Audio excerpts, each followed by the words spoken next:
The moment I saw the first trailer for The Cruel King and the Great Hero, I knew I absolutely had to play it. Its beautiful music, storybook visuals, and heartbreaking tagline instantly pulled me in, so when I received a code for it recently, I got right to playing it to see this moving story of a dragon and a heroic girl unfold. The Cruel King definitely delivers on a lot of the things from its trailer in many ways. The visuals of its environments pop off the screen with vibrancy as you get to know the monster inhabitants within it. Its soundtrack with a mix of epic boss tracks and ones that create good atmosphere make running through its side-scrolling world feel enjoyable, and the message that ends up being behind its story makes for a world that I feel like I mostly got what I wanted out of, including the moving moments those trailers promised. But these things can't always make up for its pacing that is slow thanks to a few game design choices that give you a lot of reason to explore its world, but perhaps not always by choice. But if you like the idea of its intriguing premise and seeing monsters live in harmony with this sweet human girl, The Cruel King and the Great Hero is a game I feel happy I could fit into my time in this busy quarter, and is a good game to play for those who like the nostalgia of children's books mixed with RPGs, especially if you don't mind playing at your own pace.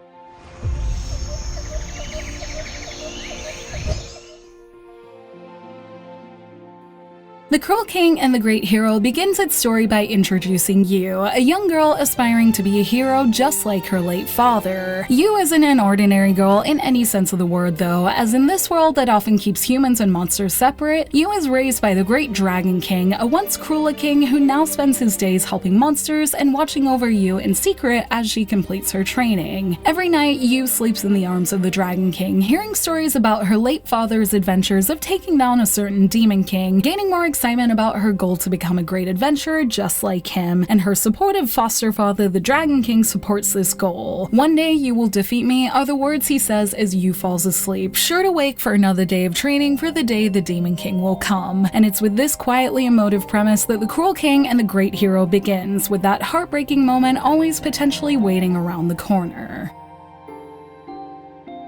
With the premise in place, the story begins exactly as it should, with Yu beginning her daily training where we can begin to see her growth in the story. This includes the Cruel King's gameplay, which consists of exploration on a lively side-scrolling map with visuals that pop off the screen, along with its random battles, which you can expect to see a lot of, especially if you plan to play this from start to finish. Battles are a turn-based affair that uses the kind of system where energy builds up over time in battle, but you only have a small amount of it that makes it important to balance the timing of your attacks and strategically build up your energy by using just regular attacks to do so. This gets more interesting as you get party members along the way, as you also become able to consider the directional attacks that each party member can do too. Management of these and the various status ailments you may become afflicted with, such as Sticky from its honeybees, and the standard ones like Sleep and Poison, make for a good JRPG battle system that doesn't necessarily rewrite the rules of JRPG battles, but does make for a satisfying enough system to complement its story, complete with nice little touches like being able to see your equipment change in its unique animation style when you get new weapons, or the fun balance of guarding when some attacks hit all characters on the field but also deal big damage to enemies, with some of the bigger attacks you unlock in the higher levels keeping things interesting enough when I did these battles many times. The reason you will no doubt end up doing many battles in The Cruel King is thanks to an interesting exploration mechanic that can be helpful in letting you know if you're underleveled, but also a little frustrating if you're trying to see what happens next in its story at a smooth pace. As you explore the field, if Yu is walking, it means she isn't stronger than the monsters on the field yet, which doesn't mean you're totally on the level, but it does mean that the next boss will probably be difficult, and it also means that you'll be traveling to that boss at a somewhat slower pace. And while the scenery is very nice to look at, it does slow things right down as the random battles pop up even more when you're moving at that slower pace. You can be allowed the privilege to run if you become stronger than the enemies in the area though, which was the option I went for as I thought it would allow me to see more of the world by doing its quests to do this. And while I did plenty of rewarding ones to discover that had some payoff in its later parts, it does slow the storytelling right down, which is a shame as I often found myself wanting to know more of what was happening to its main cast like the dragon or the other characters you met along the way, as aside from Yu, those were the characters I found the most interesting. The Cruel King is very much about Yu's quest towards becoming a great hero though, and in the side quest appropriately called Yu's Acts of Kindness is where we can see her true nature, which is both nice to see and has extra payoff eventually. There There are many interesting monsters to meet in the village, such as the appropriately named Wildcat or the food connoisseur Nathan, who in his old age is looking to enjoy the loss of life's delicacies. I enjoyed these quests enough while I was playing and did feel glad I did them all at the end and got to fully get to know the village, although it did bring my playtime up to 25 hours, and I would guess that most of this was from doing things outside of the main story. The only thing I felt was a bummer was that I felt like I was a little forced to play them, even if I did like them. Every time you couldn't run, I felt a little frustrated, and my choices were to either go back and quest or have dungeons feel like a grind, especially with its battles ultimately being kind of similar. Not that I would have changed it in spite of this, as the battles themselves had a good amount of challenge, but there's also no difficulty option, meaning that this is just how the game flow is, and I can definitely see this being hit or miss for some if you really like the story premise but don't care so much about the village monsters. You might want to see how it concludes sooner rather than later, but the fact that these quests also let us really get to know Yu's kind nature makes me wonder if this was an intentional design choice. Even if it was, I feel like it could have been done in some other way that would have been more respectful to the player's time, perhaps by making some of them bigger parts of Yu's story, as the core story is very good, it just takes a lot of time to get to. The story is where the Cruel King and the Great Hero really shines though, and while one part of it I liked is that it panned out in a way that I didn't fully expect, it also had a nice overall message in it that is reflected in many of the small moments and quests along the way that made me feel like I did get a good amount of payoff for all the time I spent doing things in its world. In the main story, we see its beautiful illustrations in its unique style that show Yu's bright personality and the conflicting feelings of the dragon beautifully, with the rest of the world matching this beauty thanks to great choices in vibrant music and visuals. In both, it really does feel like watching a storybook play out, with the story's ideas and the little details in each area and its writing, and it feels like it even understands this with the fact that you can unlock character sketches along the way to help you appreciate the art even more, which aren't essential to the story but did help me notice more small details as I kept playing that made me love its world and characters more. It's stylistically beautiful and delivers well enough on its premise, but its slow pacing is something that I can see some growing tired of, especially if you're trying to get through it with any amount of speed. So if you do pick it up, be prepared to play it at your own pace, but that's probably a good idea anyway, as there's lots of pretty scenery to enjoy in the storybook fantasy world.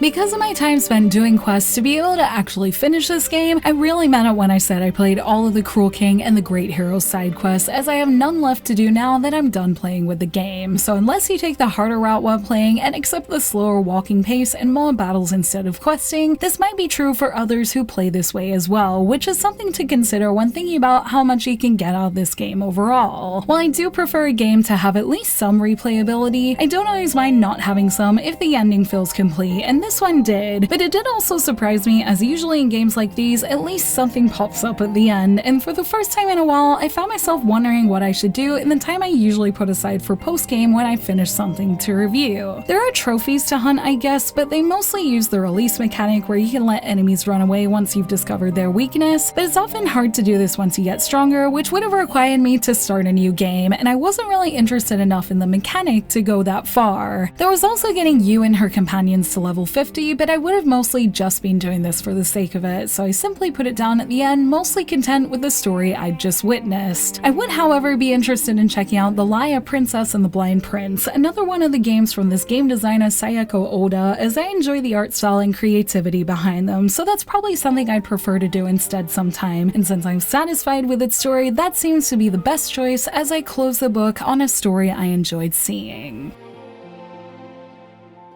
The Cruel King and the Great Hero is certainly unique in many ways. Its game design, whether intentional or not, did allow me to fully explore this world and setting for the first time in a while, all while satisfying the premise that made me want to play it in the first place, leaving me thinking how wonderful it was to watch Yu grow by the end of it that made for an overall fulfilling journey. This is in spite of it being an imperfect one, thanks to my constant feeling that I've been taking running for granted in other JRPGs, and I hope that if there's another RPG work made in the same style or by the same director, it was a little more refined, as if it was, a really great JRPG world could be created that felt balanced and lets you dive into a wonderful storybook world like this at the same time. But if a slow pace doesn't bother you and you're looking for some unique storybook vibes, or you liked the art design of the Laya Princess, there's definitely much more of that to enjoy here, with many heartwarming moments along the way. And I nonetheless hope to see more storybook feeling JRPGs in the future, as it's nice to be able to play through an interesting story like this in JRPG form completely complete with treasure to find, fun characters, and a world I hope to remember. Thank you for watching this video. Let me know in the comments below if you're going to try The Cruel King and the Great Hero, and if you have, what did you think of it? You can like and share this video if you enjoyed it, subscribe to my channel for more JRPG content like this, and ring that bell to get notifications on whenever I post so you don't miss a thing. You can check out more videos here, and you can find me on social media on Twitter, Facebook, and Instagram, all at JRPG Jungle. Links to those will be in the description below. Thank you to NIS for the code, and until next time, thank you, bye!